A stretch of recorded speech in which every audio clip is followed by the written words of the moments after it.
Wouldn't it be awesome if the things that you did to help yourself in perimenopause could also help your teenage daughter navigate puberty with fewer mood swings, better periods, and more energy? I know perimenopause can feel like a chaotic mess, feel like a hot mess. But if you have a teenage daughter going through puberty at the same time, it can feel like an emotional war zone in your house. Don't ask me how I know. The good news, though, and I'm here to tell you today, is that the same things that support your hormone health can also support hers. How cool is that? Doesn't that feel good? What a sweet relief to end the battlefield that your home has become. And also, you'll want to stay tuned until the end because I'm going to share the biggest mistake I see women making when it comes to their food and hormones. So you can avoid it and also help your daughter to do the same and avoid the same problem. If we haven't met, hello, I'm Sarah, the perimenopause naturopath, and I've helped hundreds of women over 40 navigate perimenopause with confidence, feel great in their bodies, and reclaim their mood and energy. So if you're feeling like your changing hormones are hijacking your mood, energy, and weight, and you want to change that in a holistic way, then this is the place for you.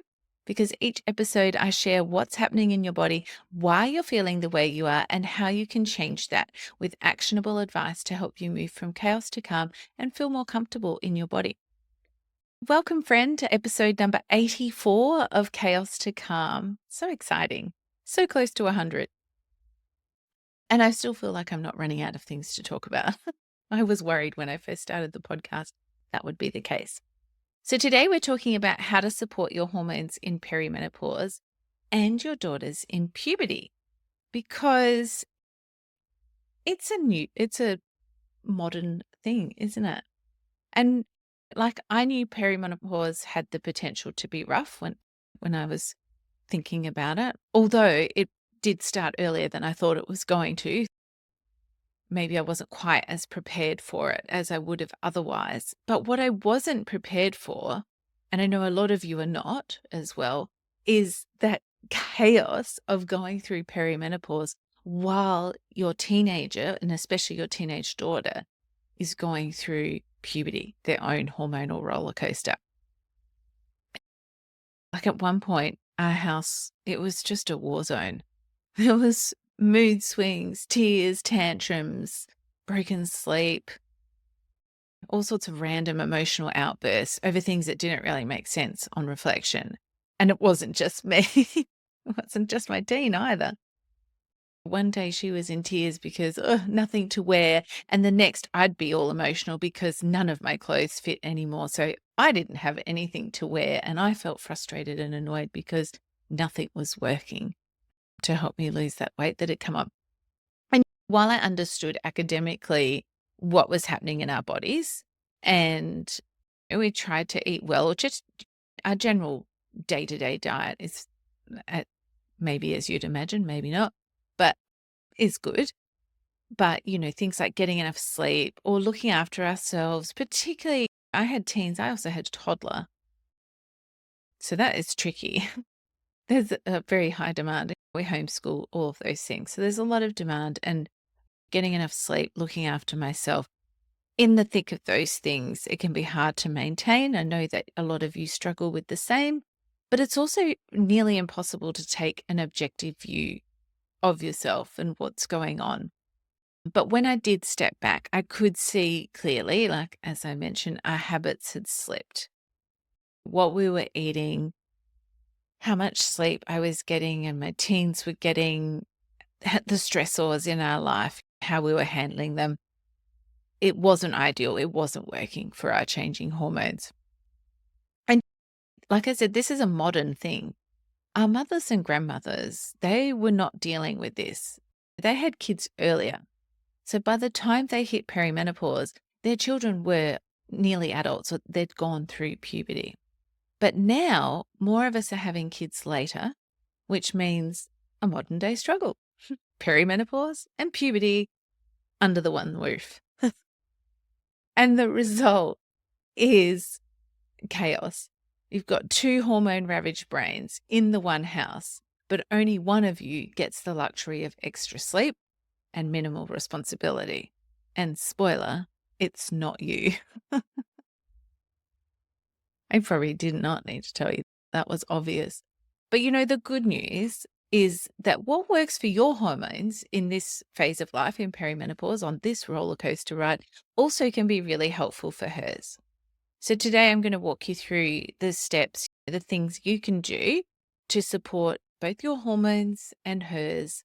And I'm really focused here on not making it no crazy diets, no strict rules or complicated meal plans, because that's really important that we don't put our dysfunctional relationship with food onto our daughters.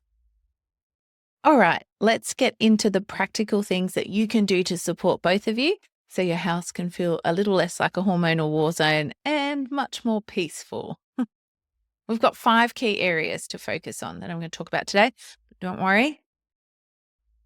It's not overwhelming. And I think some of these things I've talked about before, but I just want to highlight to you that if you're doing them, they'll be really helpful for you and your daughter. So first of all, we want to think about a hormone balancing plate. So thinking about what is going on our plate each and every day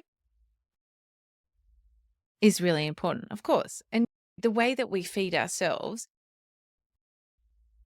and our daughters, but the way that we feed ourselves influences or shapes our daughter's relationship with food for life. So you probably grew up with fad diets, calorie counting. We had, as a kid, I remember lots of talk about good versus bad. That still continues. Food doesn't have a moral value. It doesn't make you a good or bad person if you eat fast food or processed food or eat chocolate. That doesn't make you a bad person, not at all. But we still do continue to label food as good or bad or healthy or not.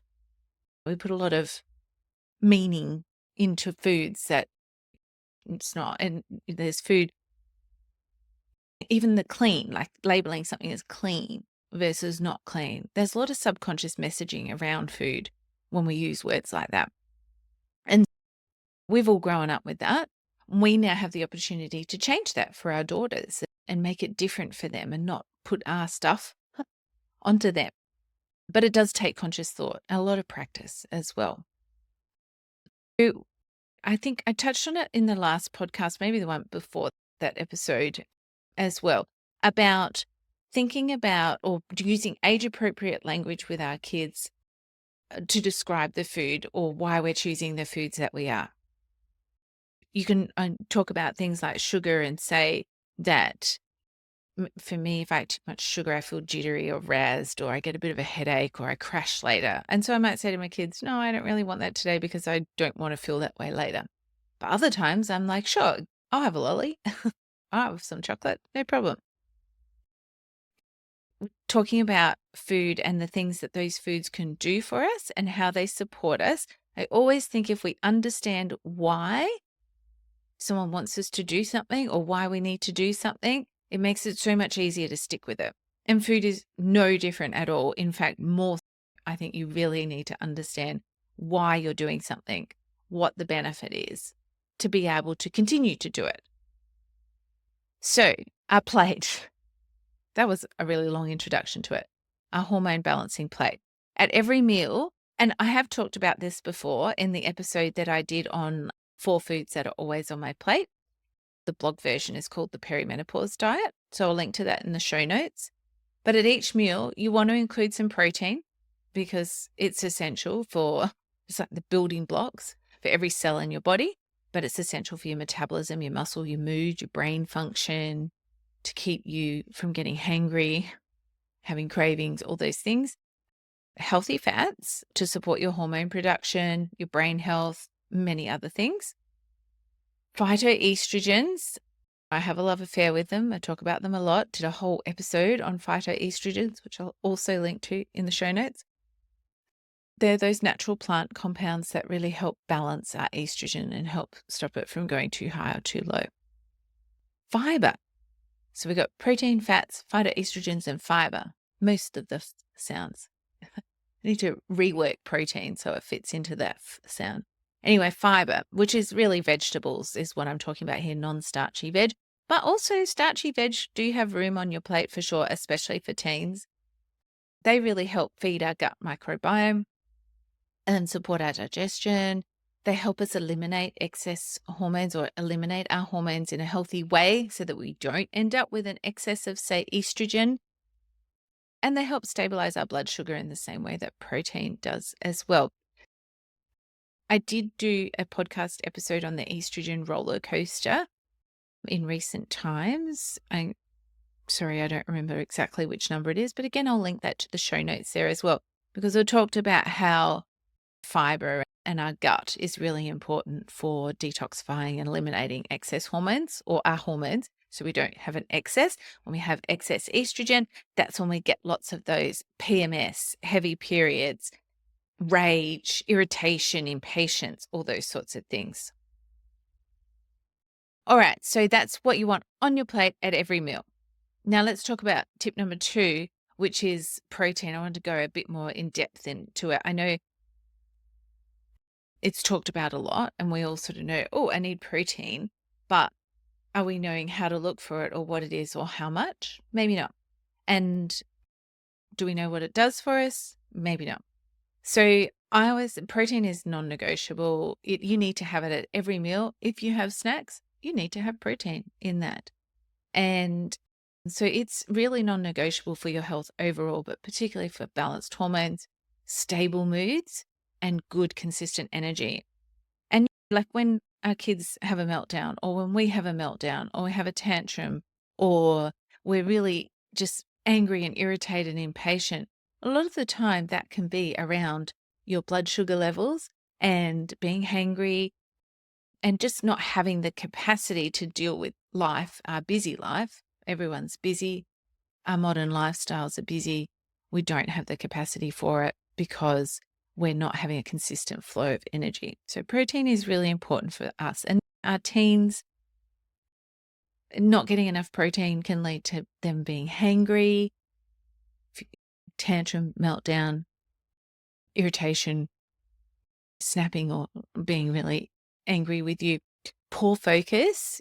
So it's important for them for school. They've got a lot when they're going through puberty, they're in those years at school of their learning, that it's quite important that they can stay focused and concentrate and remember things, and mood swings, like I said, but fatigue as well.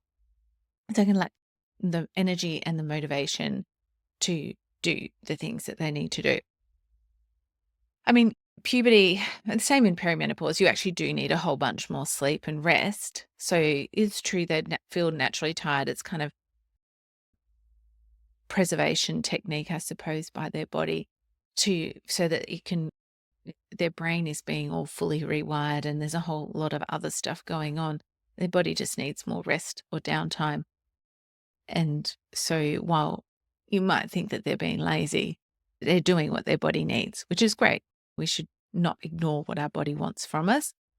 But I guess it's a fine balance between them, not doing anything and lolling around for like a cat 20 hours out of 24 and balancing what's expected of them in life and what they need to do as well. So for us, women in perimenopause, that's not us, me anymore, even in menopause. So it's very important because low protein intake can lead to muscle loss. We already lose muscle mass quicker in perimenopause, or particularly late perimenopause and in menopause. So we do need to eat protein to make sure our body has what it needs to build or maintain that muscle mass, and cravings and weight gain around tummy, as well as the same things for us. We can get hangry. We can not find it really difficult to focus. We can have those mood swings and we can feel tired. The only difference is we'll probably push through it and just ignore our body and then snap at everyone and then feel really bad about it and have to apologize later. So we can avoid that need for apologizing and avoid feeling bad about ourselves and guilty or judging ourselves by having a palm-sized portion of protein at every meal. So that's not your fingers, but your palm itself, including the thickness. That's kind of what you're aiming for in your protein. Sometimes, depending on what you're doing, you might need a bit more. Rarely I would say that someone would need less. So you're looking that protein-rich food is things like those animal products, eggs, cheese, yogurt, other dairy if you have it, tofu, tempeh, lentils, beans, fish or seafood, meats, poultry.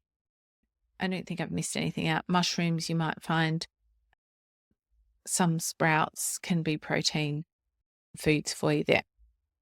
So some of you might be finding it hard to digest meat or other animal proteins as you've gotten through perimenopause. I did a whole episode on that, on why you don't tolerate meat anymore. So again, I'll link that in the show notes if you want to listen to why that's happening and what to do about it. You might notice the same in your teens. And I'm going to talk a bit more about teens that start avoiding meat. But just know that ideally, especially in puberty and perimenopause, we do best on an omnivore diet. So that's a mix of animal products or animal proteins and vegetarian proteins as well. Now, if digestion is an issue, maybe some collagen powder, plain, unflavored, unsweetened, or some bone broth added to your meals or your smoothies, things like that. That's a really gentle way to add protein. And the great thing about collagen, or what I love about it, is that it's hydrolyzed protein. So it's already split down into the amino acids. So your body just absorbs it and uses it. It doesn't have to do anything to it. Whey proteins, I don't like to use them. They're very irritating to the gut and the body. They're very hard for many people to cope with. Also, the vegan proteins, those pea proteins and rice proteins can be very hard to digest. You really need robust digestion. And if they're coming in hot or coming in cold in a smoothie, that is not supporting doing that. All right. So we'll talk a bit about gut health because that's my third tip. And gut health is really important. It's key for both of you because your gut it's really from our mouth to our anus. But when I say gut, I'm talking about your stomach, your small intestine, your large intestine.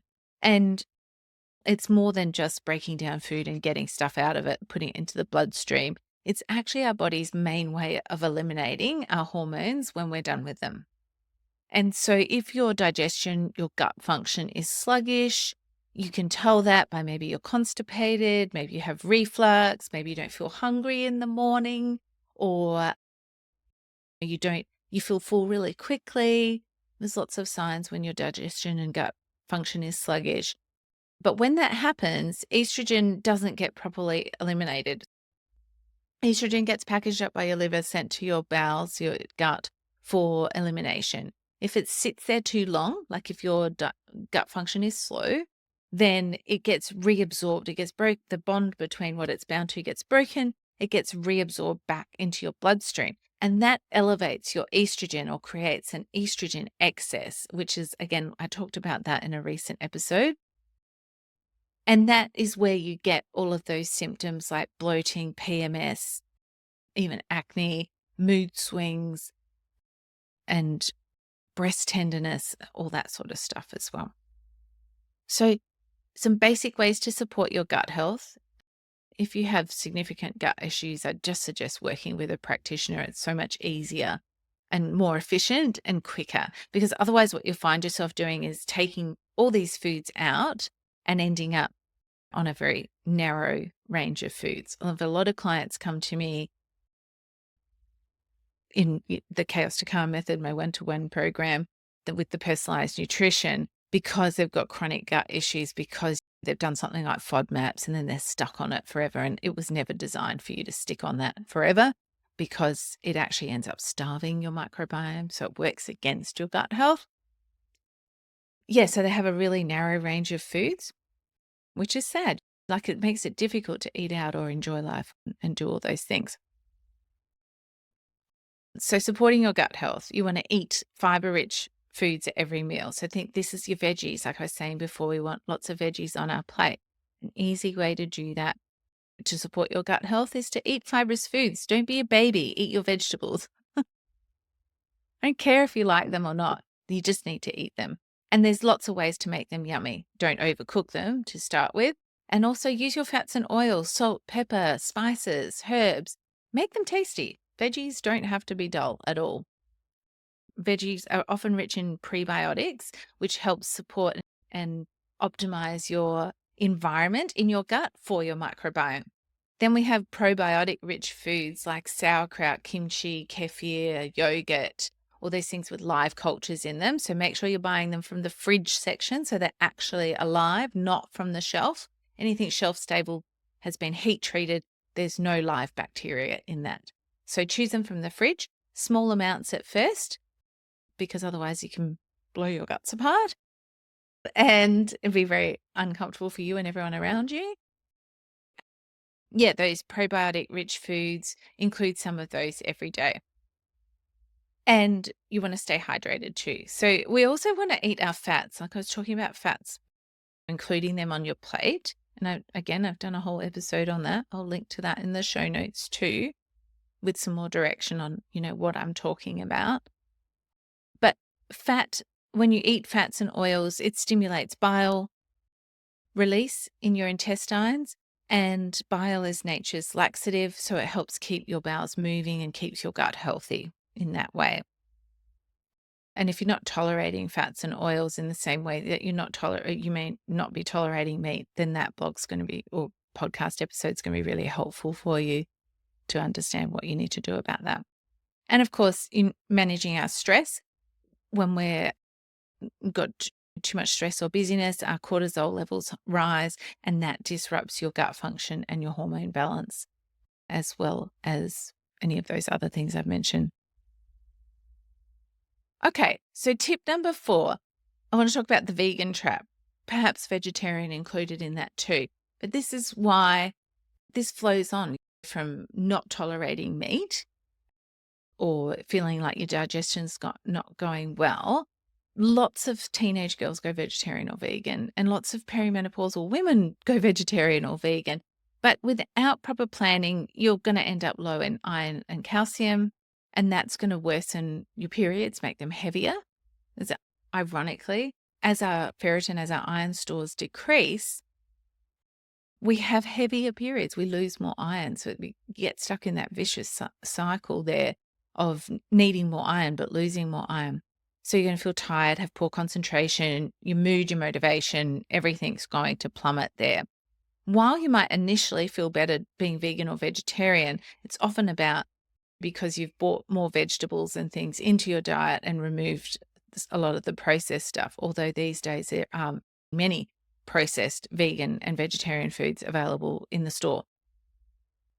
What I want to say, like I said before, I do strongly feel that our children and us do best on an omnivore diet, so some animal and vegetarian proteins as well. We do need vegetables, I think. I know there's a trend for carnivore. Hopefully that tells you how I feel about that. But anyway, don't come at me. This is research-based and backed, and this is what most women do best with and what I see my clients do best with. Plus, it's also a nice way to live. You get to enjoy eating out, being out, and a wide variety of different foods. So what I want to say is that if we need to check in and see, why are they wanting to go vegetarian or vegan? Why are you doing that?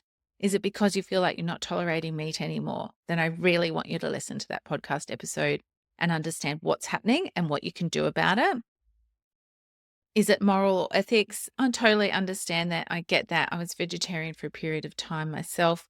It was also correlated with my worst health of my life. There's a reason that vegans and vegetarians need to supplement with iron and B12 and things like that, because our bodies don't make those and you can't easily get them enough in a vegetarian or vegan diet, especially not a teen.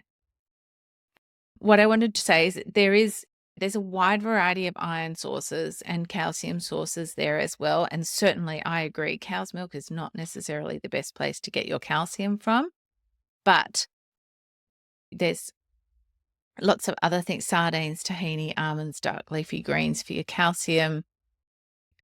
Eggs are great for iron as well, but also the easiest for most bodies is the animal proteins to get your iron there as well.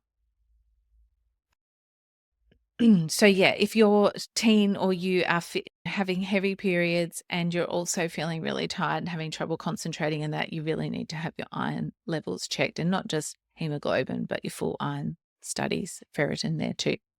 All right, so let's talk about tip number 5. The timing of what you're eating matters. It's not just what you eat, but how and when you eat as well. I see a lot of skipping meals in the interest of intermittent fasting. Also done a podcast episode on that, so I'll link that below too. Skipping meals just wreaks havoc on your hormones, especially in your 40s and perimenopause. But whether you're 15 or 45, it doesn't matter. Both puberty and perimenopause really require consistent fuel to keep your blood sugar stable and your hormones balanced. So my suggestion is aiming for 3 solid meals a day, avoiding snacking if you can, because that reduces your gut and digestive function.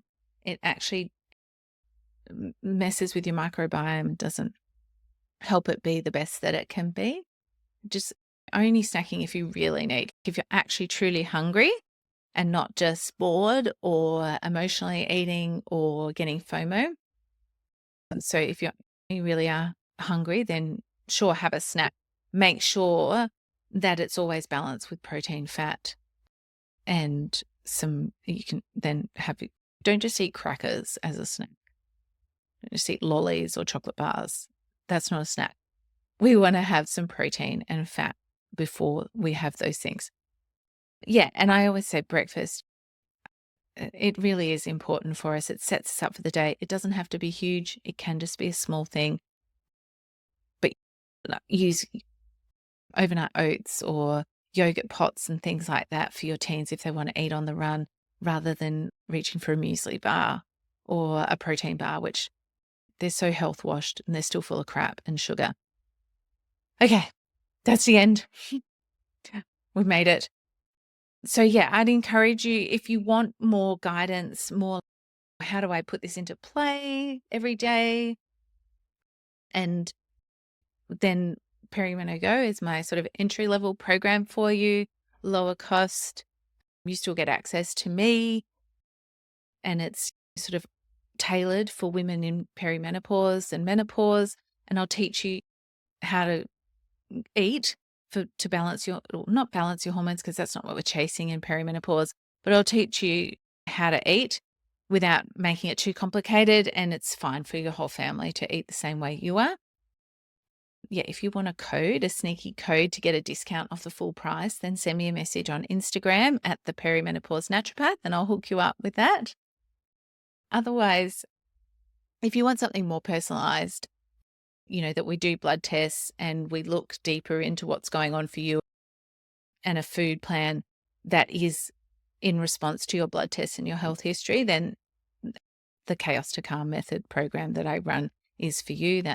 We work together over a longer period of time and more deeply understand what's happening there for you.